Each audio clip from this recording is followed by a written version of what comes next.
So this game is Maharaja. It is cover. An old Avalon Hill game of the Britannia family. This one's almost a direct lift from Britannia in terms of the rules, etc. What we see with some of the others, Italia, Hispania, I don't know if there are others beyond that. And of course, the whole history of the world, which is a similar kind of mechanism, but with less control over the historicity of where people go. Something that one friend of mine who loved Britannia, the guy from whom the quote, "Britannia is a great 4-hour game and it's a terrible 6-hour game," came. This is probably the closest along the lines of being very similar to Britannia. I've heard some complaints online that maybe it's the weakest of the series. I've also heard people say the 3-player game of this is the best game.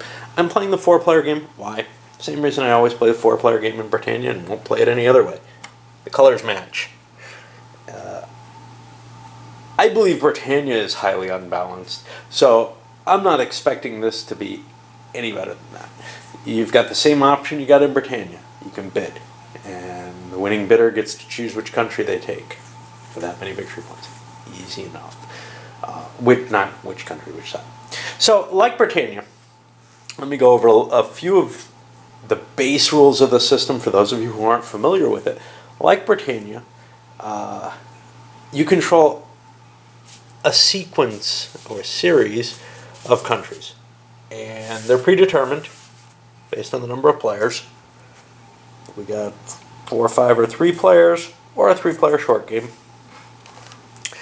And the intention here is to balance how many victory points you get from a player. On a turn, well, what is a turn?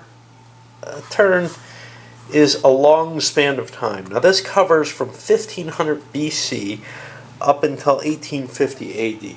Probably the largest scope of one of the pure Britannia-based games. Britannia itself goes from the Roman invasion to the Norman invasion. Italia, we saw, had a couple of very targeted Roman periods. Hispania runs from the Roman invasion approximately until, I don't know.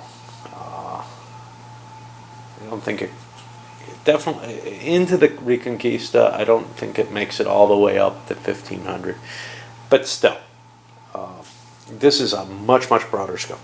You'll also notice there aren't many pieces on the board. You've got a lot of haripans. You've got what are these? I don't even know who these are. Pandya, Chola, and you got some Maryans we're waiting to invade. Each country gets to play its turn in order. This is just like Britannia. And the more powerful countries or more advanced or whatever tend to go later in the turn, and that gives them a certain advantage. Usually you don't want to go early in a turn. Each turn, there's a turn record chart which lists everything that comes in. There's also these player aid cards. I don't know. I don't believe they give that information. They seem to only give victory point information, which is kind of a shame. I like having the information on what comes in when printed on your player aid cards. I think that it's a mistake that they didn't go that far. Okay. What do you do during a turn? Well, let me look at the specifics here because there are a couple little special things, but basically what happens is first you get to increase population, and you count the areas you have, and I believe they all count as one.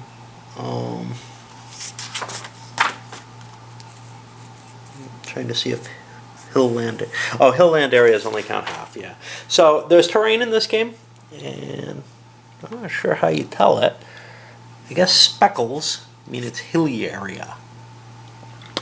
And those count only a half towards population. For every 3 areas, with hill areas counting half, that you have, you get an extra dude. And that's just another token. You put 1 per area, no more than that generally. You can save points up to those 3. if you're not there. That's for most countries. Some of the cultures will not get to always get that. Some, like the European invaders, will not get any population increase like that. Then you have an invasion. That is essentially what this is. It's a way of setting up the pieces. If they're not on the board already, out at sea or whatever, this is the time when they go. Just because you need them then you can move. And in general, movement is a couple areas. And you can't go through enemy areas unless you have 2-to-1 odds on them, and then other pieces can move through them. You can't move through hill land areas.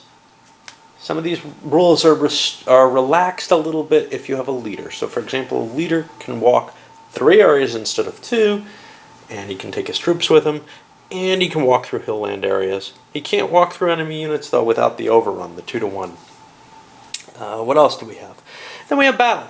Battle, just like the rest of the Britannia series, bunch of dice. You roll 1 die per unit. In general, 5s and 6 hits. Colonial armies are special. They're only hit on 6s. Hill land gives you a defensive bonus. You're only hit on 6s if you're the defender. Colonial armies hit 1 easier than anyone else. And there's also armaments, which allow the army, the non-colonial army that's equipped with the special armaments, to hit as if it's colonial. Okay. Then victory point counts. Like most of these, some of them have victory points that happen kind of at any time. During any game turn, each Marian army is destroyed. I have to look up. I believe that's if it happens during your own player turn. That's the Britannia way of doing things, but I'm not absolutely positive in this game if that's the case. And then there's certain victory point turns, where at the end of everybody's turn in that, everybody's player phase or whatever in that turn, whoever's on the board gets to count up based on what they have at that time. And they want specific areas. Areas that historically match those that the cultures inhabited or were drawn to. This is the big thing that this friend of mine who really likes Britannia but hates History of the World sees as the fundamental difference between the two games. Is there's a reason to stay where you're supposed to be in this game and in all of this series.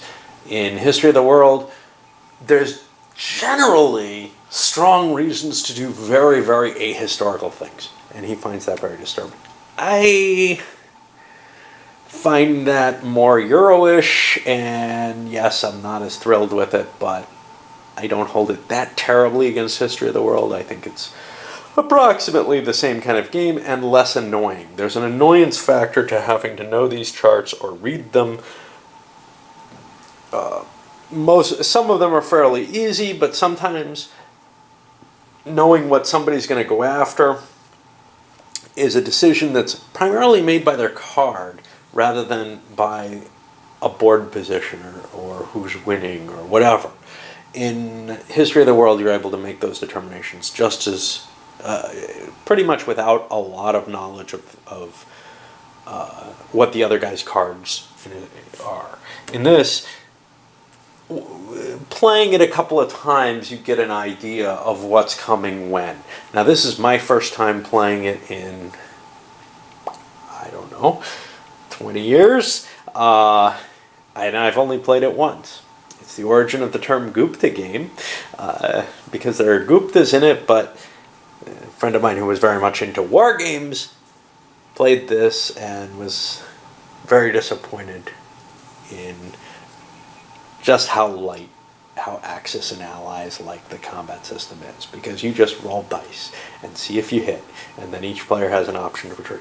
There are a couple little exciting changes in this, though, from other than obviously the historical backdrop of it being the Indian subcontinent and the broad span of it. There are factories and armaments, and these are from the colonial power. The colonial power is able to establish factories and he's able to hand out armaments to allies. Their submission rules, they seem to be pretty loose. Anybody can submit to anybody else, but they only last for a turn. There are special victory points for Raj, Maharaja, Garaja, and Chakra. And these give special points if you've either conquered everything on the board or have everything submitted to you. Anything else exciting? Not terribly. I mean, you know, it's a standard game of the series. If you like the series, I would suggest getting this one. If you live near me, I have an extra copy that I accidentally ordered on eBay. And unlike, you know, some of the things I said on posts, when it comes down to it, yeah, I just ponied up, you know, $20 or whatever for the extra copy. And certainly it would be available if I can't sell it. It's unpunched. If I can't get rid of it easily to someone local that way, I don't know, I may hold on to it to the next con, put it up at auction, or might try selling it online, but I hate the idea of having to ship things, so that's unlikely to happen, to tell you the truth. Okay, I'm going to zip this one up, and then we're going to start playing. If you don't want to watch history unfold, you can come back for the review.